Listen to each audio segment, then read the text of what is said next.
Hello everyone.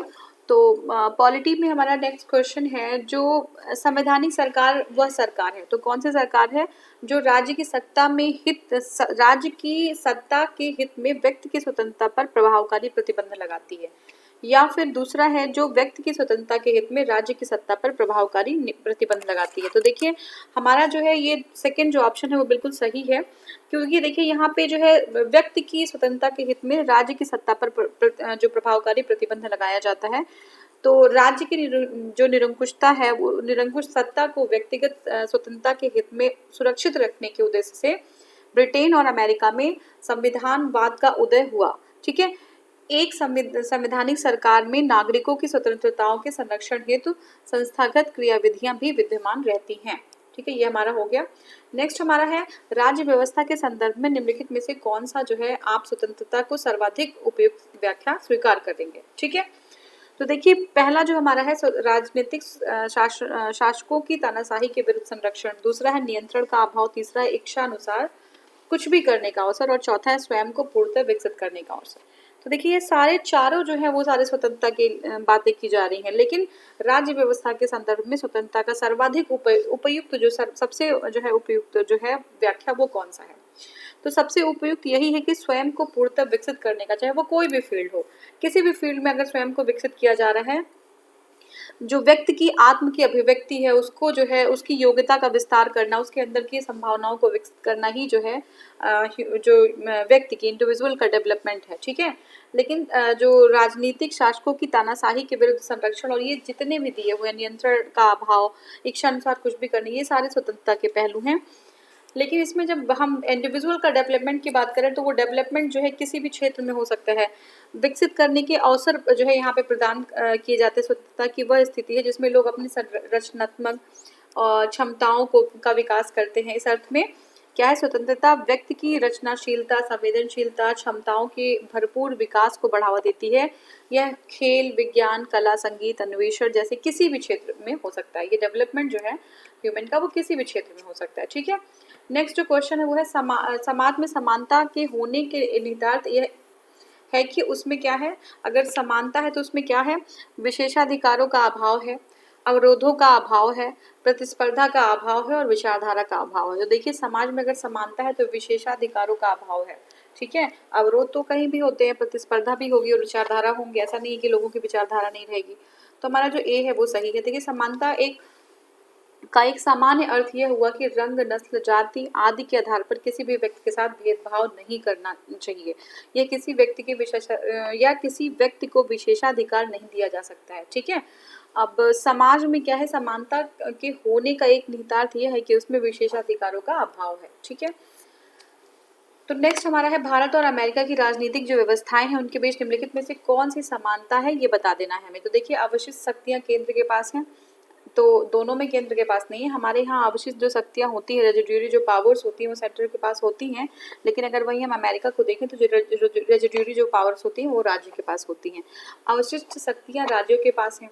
ठीक है, तो वही बात है कि अमेरिका में राज्य के पास है लेकिन भारत में तो केंद्र के पास है। नेक्स्ट हमारा है, राष्ट्रपति के पास पॉकेट वीटो की शक्ति। तो जो है भारत में जो राष्ट्रपति है उनके पास पॉकेट वीटो होती है और वहाँ पे भी होती है, लेकिन किसी की पॉकेट वीटो ज़्यादा जो है बड़ी होती है और किसी की कम होती है। तो अभी हम देखिए इंडिया में जो पॉकेट वीटो होता है वो क्या होता है, पॉकेट वीटो होता क्या है पहले ये देख लेते हैं। अगर कोई भी जो है आपके पास जो है कोई मुद्दा आता है या कोई विधेयक आता है तो आपको क्या करना होता है, जो आपको मतलब राष्ट्रपति को, तो उसको जो है वो उसका जो सकारात्मक या नकारात्मक दोनों ही जो है व्यू दिए बिना वो अपने जो है अधिनियम को अपने पास जो है सुरक्षित, विधेयक को अपने पास सुरक्षित रख सकते हैं। और उस पर जो है कोई टाइम लिमिट नहीं होती इंडिया में कि कितने दिन तक आप वो रख सकते हैं, मतलब अनंत काल तक वो अपने पास रख सकते हैं। ठीक है, लेकिन जो अमेरिका के राष्ट्रपति होता है उसमें जो पॉकेट वीटो होती है वो 10 डेज के बाद अगर वो कोई रिप्लाई, वो पॉजिटिव एंड नेगेटिव कोई भी अगर उसमें कार्यवाही नहीं करते हैं तो जो है वो रिटर्न करनी होती है। तो इसलिए क्या होता है कि वहाँ का जो पॉकेट वीटो वो छोटा होता है और ये कहा जाता है कि इंडिया के राष्ट्रपति का पॉकेट है वो बड़ा होता है। ठीक है, तो ये पूरा एक्सप्लेनेशन था। नेक्स्ट हमारा, दूसरी प्रशासनिक आयोग के कौन से प्रतिवेदन में भारत में सुशासन की बाधाओं की पहचान की गई है। तो देखिए कौन सा प्रतिवेदन था, तो प्रतिवेदन जो आपका है सीधे सीधे ये देख लीजिए कि जो बी है, नागरिक केंद्रित प्रशासन तथा शासन का नागरिक केंद्रित प्रशासन, शासन का केंद्र बिंदु, यही जो है इसी के अंतर्गत जो है सेकेंड एडमिनिस्ट्रेटिव जो आयोग है उसमें भारत में सुशासन की बाधाओं की पहचान की गई है। ठीक है, तो ये हो गया। अब नेक्स्ट जो हमारा क्वेश्चन है वो है भारतीय संघवाद में विविधताओं में एकता, ठीक है, मतलब डाइवर्सिटी, यूनिटी इन डाइवर्सिटी को प्रोन्नत करने हेतु निम्नलिखित में से किन संस्थानों को आवश्यक माना गया है। तो देखिए विविधताओं में एकता, डाइवर्सिटी इन यूनिटी को जो है आगे बढ़ाने के लिए कौन सी संस्थाएं जो हैं इम्पोर्टेंट होती हैं। ठीक है, तो देख लीजिए, पहला तो हमारा है अंतर्राज्यीय परिषद और राष्ट्रीय विकास जो है परिषद। ठीक है, दूसरा है वित्त आयोग और क्षेत्रीय परिषद, तीसरा है एकल न्यायिक व्यवस्था और अखिल भारतीय सेवाएं। तो हमारा ये तीनों है, तीनों ही हमारा जो उपरोक्त सभी उत्तर सही होगा। तो ये कि सारे जो हैं इसके लिए सपोर्ट करते हैं डाइवर्सिटी के लिए। ठीक है, देखिए भारतीय संघवाद में विविधताओं में एक को प्रोन्नत करने के लिए सभी संस्थाएं जो है आवश्यक मानी गई हैं, चाहे वो अंतर्राज्य परिषद हो, अंतर्राज्यीय परिषद हो, या फिर राष्ट्रीय जो डेवलपमेंट विकास परिषद हो, वित्त आयोग हो, या क्षेत्रीय परिषद हो, एकल जो है न्यायिक व्यवस्था है, अखिल भारतीय सेवाएं हैं। ये सारी संघवाद में विविधताओं में एकता को प्रोत्साहित करती हैं। विविधताओं में एकता को, जैसे क्या होता है, जैसे संघ और राज्य में आपस में जो है संघ और राज्य आपस में जुड़े रहते हैं। भारतीय संविधान के अनुच्छेद 263, कौन सा अनुच्छेद, 263 में अंतरराज्यीय परिषद का उल्लेख है। ठीक है, क्या है, 263 में अंतरराज्यीय। तो ये ध्यान रखिएगा कि अंतरराज्यीय जो परिषद है वो कहाँ पे है, वो 263 में इसका उल्लेख किया गया है। ठीक है, भारत का आपस में अथवा संघ से विवाद की स्थिति में राष्ट्रपति द्वारा अंतरराज्यीय परिषद का गठन किया गया। तो भारत का क्या है, आपस में या फिर राज्यों का, भारत में राज्यों का आपस में या फिर संघ से विवाद अगर होता है, स्टेट टू स्टेट अगर कोई डिफरेंसेस होते हैं या फिर स्टेट टू सेंटर डिफरेंस होते हैं, तो ऐसी स्थिति में राष्ट्रपति जो क्या करेंगे, राष्ट्रपति द्वारा अंतरराज्यीय परिषद का गठन किया जाता है। और वो किस में है, वो 263 में है। तो अंतरराज्यीय परिषद जो है 263 में है। तो ऐसी स्थिति में जो है अंतरराज्यीय परिषद का गठन किया जाएगा। और उसके बाद फिर क्या होता है, ये योजनाओं के निर्माण में राज्यों की भागीदारी के लिए जो राष्ट्रीय डेवलपमेंट जो है नेशनल डेवलपमेंट काउंसिल या फिर राष्ट्रीय विकास परिषद की स्थापना की जाती है। जो स्टेट्स की जो है क्या पार्टिसिपेशन, क्या भागीदारी रहेगी, उसके लिए राष्ट्रीय विकास परिषद की स्थापना की गई, जिसका अध्यक्ष जो है कौन से एनडीसी का जो अध्यक्ष होंगे वो प्रधानमंत्री तथा सदस्य जो होंगे राज्यों के मुख्यमंत्री होते हैं। ठीक है, अब देखिए संघ और राज्यों के बीच करों का जो है क्या है, शुद्ध आगामों संचित निधियों में राज्यों के राजस्व की सहायता का अनुदान को शासित करने आदि के अनुच्छेद 280 के तहत जो राष्ट्रपति होते हैं वो वित्त आयोग की स्थापना करते हैं। ठीक है, केंद्र और राज्यों के बीच तथा राज्यों की आपसी अमान्यताओं को स्वतंत्र एवं निष्पक्ष विचार करने के माध्यम से सुलझाने के लिए जो है जोनल जो क्षेत्रीय परिषद, ठीक है, जोनल काउंसिल जो है, रीजनल काउंसिल, जोनल काउंसिल, ये जो क्या कहती है, इसकी स्थापना की जाती है। भारत में एकल न्याय जो न्यायिक व्यवस्था है उसको अपनाया गया है, जिसमें जो उच्चतम न्यायालय है वो सर्वोच्च है और इसके द्वारा दिया गया निर्णय सर्वमान्य होगा। जो उच्चतम न्यायालय द्वारा जो निर्णय दिया जाएगा वो सर्वमान्य होगा। ठीक है, और अंतिम होगा। अनुच्छेद 312 में अखिल भारतीय सेवाओं का उल्लेख है। तो अखिल भारतीय सेवाएं किसमें है, 312 में। और अभी मैंने आपको जस्ट बताया है कि जो हमारा अंतर्राज्यीय परिषद है वो 263 में है। ठीक है, अब नेक्स्ट हमारा आता है राष्ट्रीय प्रतीक। ठीक है, हमारे राष्ट्रीय प्रतीक क्या क्या हैं तो हम देखेंगे। तो पहले थोड़ा सा नोट्स है वो हम चेक कर लेते हैं, उसके बाद फिर हम क्वेश्चंस को सॉल्व करेंगे। ठीक है, तो देखिए भारतीय झंडा संहिता में उल्लेख है कि राष्ट्रीय झंडे के रंगों और उसके मध्य में जो चक्र के महत्व का यथेष्ट वर्णन डॉक्टर राधाकृष्णन द्वारा संविधान में किया गया था। तो इस संविधान में सर्वसम्मति से राष्ट्रीय झंडे को स्वीकार किया था और डॉक्टर एस राधाकृष्णन ने स्पष्ट किया कि भगवा या केसरिया, जो भगवा या केसरिया है वो त्याग या निस्वार्थ की भावना का प्रतीक है। हमारे झंडे के मध्य सफ़ेद जो रंग है हमें सच्चाई के पथ पर चलने और अच्छे आचरण प्रदान करने जो है आचरण की प्रेरणा देते हैं। ठीक है, सफ़ेद रंग क्या है, सच्चाई के रास्ते पर चलने और अच्छे आचरण की जो है प्रेरणा देते हैं। ठीक है, वहीं पे अगर हरा रंग देखें तो हरा रंग क्या है, वनस्पतियों के साथ हमारे संबंधों को उजागर करता है। ये वनस्पतियों के साथ जो है हमारा किस तरीके का संबंध है, जिन पर सभी प्राणियों का जीवन आश्रित है। ठीक है, वनस्पति के बिना जो है कैसे खाना बनेगा, है ना, क्योंकि खाना तो बन जाएगा लेकिन वनस्पति नहीं रहेगी तो खाना कैसे बन पाएगा, क्योंकि फोटोसिंथेटिक तो वही होते हैं, है ना, फोटोसिंथेसिस वही करते हैं। तो हमारा जो जीवन है वो वनस्पति के ऊपर डायरेक्टली जो है डिपेंडेंट है।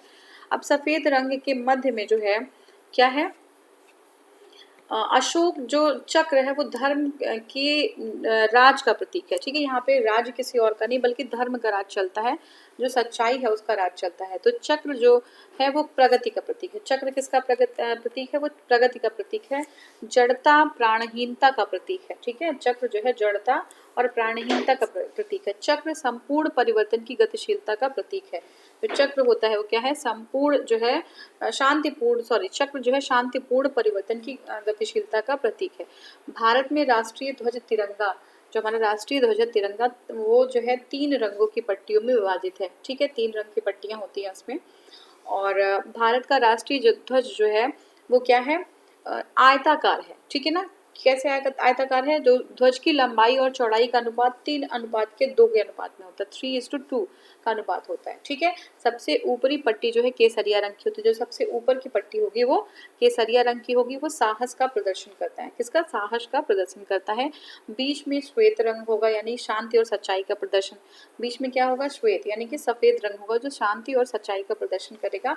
और सबसे नीचे जो हरी पट्टी है वो उर्वरता या समृद्धि का प्रदर्शन करता है। ठीक है, ध्वज के बीच में एक पट्टी में एक नीला रंग होता है। ध्वज के जो बीच में एक पट्टी होती है उसमें एक नीला रंग होता है जिसमें 24 तीलियां होती हैं। ठीक है, अब जिसका जो प्रारूप है वो सारनाथ के अशोक सिंह स्तंभ पे बने चक्र से लिया गया है।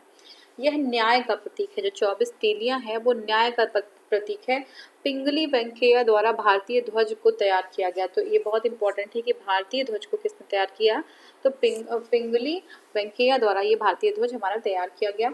संविधान सभा के 22 जुलाई 1947, ठीक है, 22 जुलाई कब, 22 जुलाई 1947 को राष्ट्रीय ध्वज का वर्तमान स्वरूप जो है वो स्वीकृत किया गया।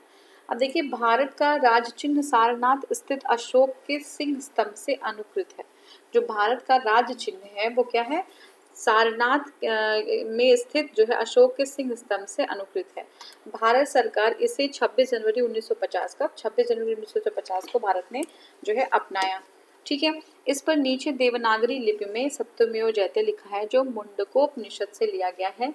भारत का राष्ट्रगान जन गण मन 24 जनवरी 1950 में संविधान द्वारा आधिकारिक रूप से अंगीकृत किया गया। तो जनगण मन कब अंगीकृत किया गया, जनगण मन आपका 24 जनवरी 2050 को अंगीकृत किया गया। देखिए, इसकी जो अवधि है वो 52 सेकेंड्स की होती है। 27 दिसंबर 1911 को भारतीय राष्ट्रीय कांग्रेस के कलकत्ता अधिवेशन में इसे पहली बार गाया गया। तो कब पहली बार गाया गया, कलकत्ता के अधिवेशन में, और जो है ईयर जो था हमारा वो 1911 था। ठीक है, जनगण मन पहली बार गाया गया, 52 सेकेंड में गाया जाता है। और ये पहली बार रविंद्रनाथ टैगोर द्वारा रचित गीतांजलि से लिया गया है। ठीक है, ये जो रविंद्रनाथ टैगोर जी द्वारा हाँ, तो यह पहली बार जो है ये रविंद्रनाथ टैगोर जी द्वारा रचित गीतांजलि से लिया गया है। वंदे मातरम वर्ष 1950 में भारत के राष्ट्रीय गीत के रूप में जो है अंकित किया गया है। तो वंदे मातरम जो है भारत के राष्ट्रीय गीत के रूप में अंकित। देखिए डिफरेंस समझिएगा, जो राष्ट्रगान है वो क्या है हमारा, ये राष्ट्रगान है, जनगण मन राष्ट्रगान है, और वंदे मातरम हमारा क्या है, जो है राष्ट्रीय गीत है। ठीक है, राष्ट्रीय गीत है के रूप में अंगीकृत किया गया है। राष्ट्रीय गीत वंदे मातरम बंकिम चंद्र चटर्जी द्वारा लिखी गई है। तो जो वंदे मातरम जो लिखा गया है वो बंकिम चंद्र चटर्जी की उपन्यास आनंद मठ से लेके आ गया है। ठीक है, इसे 1896 में भारतीय राष्ट्रीय कांग्रेस के अधिवेशन में पहली बार गाया गया था। इसे कब गाया गया था, 1896 में। और राष्ट्र जो गान है वो कब गाया गया था, जो है 1911 में। ठीक है, और इसको जो है 1896 में जो है भारतीय राष्ट्रीय जो कांग्रेस का अधिवेशन हुआ था उसमें पहली बार गाया गया था। ठीक है, भारत का राष्ट्रीय कैलेंडर शक संवत पर आधारित है। जो हमारा भारत का राष्ट्रीय कैलेंडर है वो शक संवत पर आधारित है। 22 मार्च 1957 को अपनाया गया। और ये कब अपनाया गया, 22 मार्च 1957 को। चैत्र माह से इसकी शुरुआत होती है और अंतिम माह फाल्गुन होता है। ठीक है, चैत्र माह से स्टार्टिंग होती है और अंतिम माह जो होता है वो जो है क्या होगा, फाल्गुन होता है। ठीक है, ये हो गया हमारा। इसे ग्रेगोरियन कैलेंडर के साथ अपनाया गया है, तो इसे जो है ग्रेगोरियन कैलेंडर के साथ अपनाया गया है। और चैत्र माह की शुरुआत 22 मार्च को, ठीक है, चैत्र माह जो की शुरुआत जो होती है वो 22 मार्च को, जबकि लीप वर्ष में 21 मार्च को होती है। अब गंगा जो डॉल्फिन है, वैज्ञानिक नाम अगर हम देखें तो प्लेटानिस्टा गैंगेटिका, क्या नाम है, प्लेटानिस्टा गैंगेटिका को भारत की राष्ट्रीय जलीय जीव के रूप में स्वीकार किया गया है, ठीक है। अब जो भारतीय मोर है जिसका नाम है पावो क्रिस्टेटस, क्या नाम है, पावो क्रिस्टेटस मोर, भारतीय मोर को कहा जाता है, ये जो है राष्ट्रीय पक्षी स्वीकार किया गया है 2008 में, ठीक है। 2008 में भारत सरकार द्वारा गंगा नदी को राष्ट्रीय नदी घोषित किया गया है। तो ये कब किया गया है, एग्जाम में अगर पूछ लेगा तो आप बताएंगे 2008 में जो है किया गया है गंगा नदी को राष्ट्रीय नदी घोषित, ठीक है। भारत सरकार द्वारा स्वाधीनता दिवस 15 अगस्त, गणतंत्र दिवस 26 जनवरी और गांधी जयंती 2 अक्टूबर को राष्ट्रीय दिवस के रूप में, तो हमारे जो है 3 राष्ट्रीय दिवस हैं मेनली, देखिए कौन कौन से। एक तो हमारा स्वाधीनता दिवस 15 अगस्त, गणतंत्र दिवस 26 जनवरी और गांधी जयंती 2 अक्टूबर को राष्ट्रीय दिवस के रूप में जो है घोषित किया गया है। अब देखिए कमल का जो कमल है वो हमारा क्या है, राष्ट्रीय पुष्प है। कमल क्या है, राष्ट्रीय पुष्प है। आम राष्ट्रीय फल है, आम क्या है, राष्ट्रीय फल है, उसको फलों का राजा भी कहते हैं। बरगद को जो है राष्ट्रीय वृक्ष कहा गया है, ठीक है। इसको मान्यता दी है केंद्र सरकार द्वारा राज्यसभा में दिए गए उत्तर के अनुसार इस संदर्भ में कोई अधिसूचना जारी नहीं किया गया है। मतलब ये तो आपका बता रहे हैं ये, तो ये हमने देख लिया पूरा, ठीक है। अब जो है हमें करना है नेक्स्ट क्वेश्चन, जो प्रश्न है उस पे वो हम देखते हैं। जन गण मन, ठीक है, तो ये क्या है, जन गण मन, ये हमारा राष्ट्रगान है, को भारत का राष्ट्रगान के रूप में जो है अपनाया गया। कब अपनाया गया ये, तो राष्ट्रगान को जो है अपनाया गया 1950 में, 24 जनवरी 1950। अभी हमने जस्ट देखा था 24 जनवरी 1950 में, 24 जनवरी 1950 में जनगण मन को राष्ट्रगान के रूप में अपनाया गया। राष्ट्रगान को गाने का समय जो है 52 सेकंड का है, कितना है, 52 सेकंड्स का, ठीक है, 52 सेकंड्स का समय है राष्ट्रगान को गाने का, ठीक है। नेक्स्ट हमारा है संपूर्ण राष्ट्रगान का वादन गायन का काल क्या है, 52 सेकेंड, अभी हमने जस्ट देख लिया, ठीक है। नेक्स्ट हमारा है क्वेश्चन, भारत शासन द्वारा राजकीय चिन्ह स्टेट एम्बलम कब से अंगीकृत किया गया है। तो ये स्टेट एम्बलम कब से अंगीकृत किया गया है, ये हमारा 26 जनवरी 1950, अभी हमने देखा था 26 जनवरी जो है 1950 से जो स्टेट एम्बलम है उसको जो है स्वीकृत किया गया है, ठीक है, और अंगीकृत किया गया। ये सारनाथ वाराणसी में स्थित अशोक के सिंह जो स्तंभ है उसके शीर्ष पे जो है अनुकृति, ये उसके शीर्ष पे है, ठीक है। नेक्स्ट हमारा है भारत के संविधान में राष्ट्रीय ध्वज को सर्वप्रथम कब स्वीकार किया गया। तो भारत के संविधान में राष्ट्रीय ध्वज को कब स्वीकार किया गया, 22 जुलाई 1947 को, 22 जुलाई 1947 को। तो देखिए संविधान सभा ने अपने चौथे अधिवेशन में, कब, अपने चौथे अधिवेशन में जो 14 जुलाई से 1947 से 31 जुलाई 1947 तक चला, में 22 जुलाई 1947 को भारत का राष्ट्रीय ध्वज स्वीकार किया। और राष्ट्रीय ध्वज के बीच में एक चक्र में 24 तीलियां हैं तथा राष्ट्रीय ध्वज की चौड़ाई लंबाई का जो अनुपात है वो 2:3 है, 2:3 है। नेक्स्ट हमारा है निम्नलिखित कथनों पर विचार करना है हमें। कथन 1 जो है वो है भारत के संविधान सभा ने राष्ट्रीय ध्वज का प्रारूप 22 जुलाई 1947 को अपनाया, तो ये बिल्कुल सही है, ठीक है। नेक्स्ट है राष्ट्रीय ध्वज के बीच में 21 तीलियां नहीं है, बिल्कुल भी 24 तीलियां हैं, तो ये 2 गलत हो गया। राष्ट्रीय ध्वज की चौड़ाई 3:4 नहीं बल्कि 2:3 है, क्या है, 2:3 है, तो ये हमारा गलत हो जाता है, तो ओनली 1, ठीक है, ओनली 1 जो है हमारा वो सही होगा। और बी केवल 1, ठीक है, केवल 1 जो है सही है हमारा, ठीक है, केवल 1 सही है। नेक्स्ट हमारा भारत का राष्ट्रीय पशु क्या है, तो हमारा राष्ट्रीय पशु जो है वो है बाघ, ठीक है, बाघ जो है हमारा राष्ट्रीय पशु है, ठीक है। देखिए भारत का राष्ट्रीय पशु बाघ पैंथेरा टाइग्रिस, क्या नाम है इसका, पैंथेरा टाइग्रिस है। देश के बाघों की घटती संख्या को देखते हुए 1973 में बाघ परियोजना शुरू हुई थी, तो 1973 में बाघ परियोजना शुरू हुई थी, लेकिन अभी बाघों की संख्या हमारे देश में जो है बढ़ी है, ठीक है। अब आप बता सकते हैं मुझे कि भारत में कुल कितने बाघ हैं, और मैं आपको अगर आइडिया दे दूँ तो 2000, 2500 से ज़्यादा बाघ है, 3000 से कम, तो आपको मुझे बताना है कमेंट करके कि कितने बाघ हैं, और सबसे ज़्यादा बाघ किस स्टेट में है ये भी बताना है, सबसे ज़्यादा बाघ कौन से स्टेट में है। अच्छा चलिए ये भी बता दीजिए कि सबसे ज़्यादा बाघ जो है कौन से रिजर्व में है, ठीक है। तो ये आपको 3 क्वेश्चंस का आंसर जो है कमेंट सेक्शन में करना है, ठीक है। नेक्स्ट हमारा है भारत का राष्ट्रीय पुष्प कौन सा है। तो अभी आपने देखा था कमल जो है भारत का राष्ट्रीय पुष्प है, ठीक है। भारत का राष्ट्रीय पुष्प कमल है जो भारतीय संस्कृति का प्रतीक है और इसका वैज्ञानिक नाम है निलंबो न्यूसीफेरा। क्या नाम है? निलंबो न्यूसीफेरा। नेक्स्ट हमारा है भारत का राष्ट्रीय पक्षी। देखिए राष्ट्रीय पक्षी मोर है हमारा, ठीक है। भारत का राष्ट्रीय पक्षी मोर अभी हमने देखा, और मोर का जो वैज्ञानिक नाम है वो है आपका पावो क्रिस्टेटस। क्या नाम है मोर का? पावो क्रिस्टेटस, ठीक है। तो मोर का जो वैज्ञानिक नाम है वो पावो क्रिस्टेटस है और वो हमारा राष्ट्रीय पक्षी है, ठीक है। भारत का राष्ट्रीय वृक्ष क्या है? बरगद। भारत का राष्ट्रीय वृक्ष क्या है? बरगद है।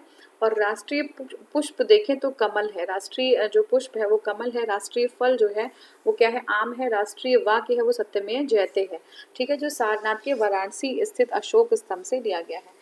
तो जो हमारा राष्ट्रीय फल है वो आम है, और ये जो है राष्ट्रीय जो वाक्य है वो सत्यमेव जयते है। और सत्यमेव जयते जो है, देखिए ये सारनाथ जो हमारा सारनाथ है वाराणसी में स्थित अशोक स्तंभ से जो है ये लिया गया है, ठीक है। अब नेक्स्ट हमारा है भारत का राष्ट्रीय पक्षी कौन है? आपको पता है मोर है, ठीक है। तो ये हमने देखा, और अब नेक्स्ट क्वेश्चन चलते हैं। हमारा नेक्स्ट क्वेश्चन है भारतीय राष्ट्रीय ध्वज में चक्र किसका प्रतीक है। तो जो भारतीय राष्ट्रीय ध्वज है उसमें चक्र किसका प्रतीक है? तो उसका चक्र जो है वो किसका है? न्याय का प्रतीक है, ठीक है। न्याय का प्रतीक है। भारतीय राष्ट्रीय ध्वज में जो सफ़ेद पट्टी है, सफ़ेद पट्टी में के बीच में नीले रंग का जो है चक्र है, ठीक है। किस रंग का? नीले रंग का चक्र है, जिसका प्रारूप जो सारनाथ के अशोक के सिंह स्तंभ पर बने चक्र से लिया गया है। तो इसका प्रारूप कहाँ से लिया गया है? सारनाथ में अशोक के सिंह स्तंभ से बने चक्र से लिया गया है, ठीक है। इसमें 24 तीलियां हैं। कितनी तीलियां हैं इसमें? 24 तीलियां हैं। चक्र में 24 तीलियां हैं। ये न्याय का प्रतीक है। तो वही ध्वज के में आरोह में कुल कितनी तीलियां हैं? तो ये है बी आपकी 24 तीलियां हैं। राष्ट्रीय पंचांग के संबंध में निम्नलिखित में से कौन सा सही है? पहला हमारा है भारतीय राष्ट्रीय पंचांग विक्रम संवत पे जी नहीं, विक्रम संवत पे नहीं आधारित है ये। नेक्स्ट हमारा है राष्ट्रीय पंचांग को जनवरी 26 1950 में अपनाया गया। तो देखिए सही उत्तर जो हमारा है दोनों ही गलत हो गए, ठीक है। जो ग्रेगोरियन कैलेंडर के साथ साथ देश भर के लिए शक संवत पर आधारित जो है राष्ट्रीय पंचांग, जिसका पहला महीना चैत्र होता है और अंतिम महीना फाल्गुन होता है, ठीक है। सामान्य वर्ष जो है 365 दिन होता है। 22 मार्च 1957 को अपनाया गया था इसे, ठीक है। 22 मार्च 1957 को अपनाया गया था। चैत्र का पहला दिन 22 मार्च को, और जो अधिवर्ष में 21 मार्च को पड़ता है, ठीक है। अगर अधिवर्ष है तो 21 मार्च को पड़ता है। तो ये हमारा जो है था। और नेक्स्ट हमारा है राज्य और संघ राज्य क्षेत्र, ठीक है। राज्य और संघ राज्य क्षेत्र के लिए नोट्स हम देखेंगे, तो इसको हम नेक्स्ट वाले वीडियो में स्टार्ट करेंगे, ठीक है। Thank you so much for watching. तो नेक्स्ट वीडियो हमारा राज्य और संघ राज्य क्षेत्र होगा, ठीक है। Thank you.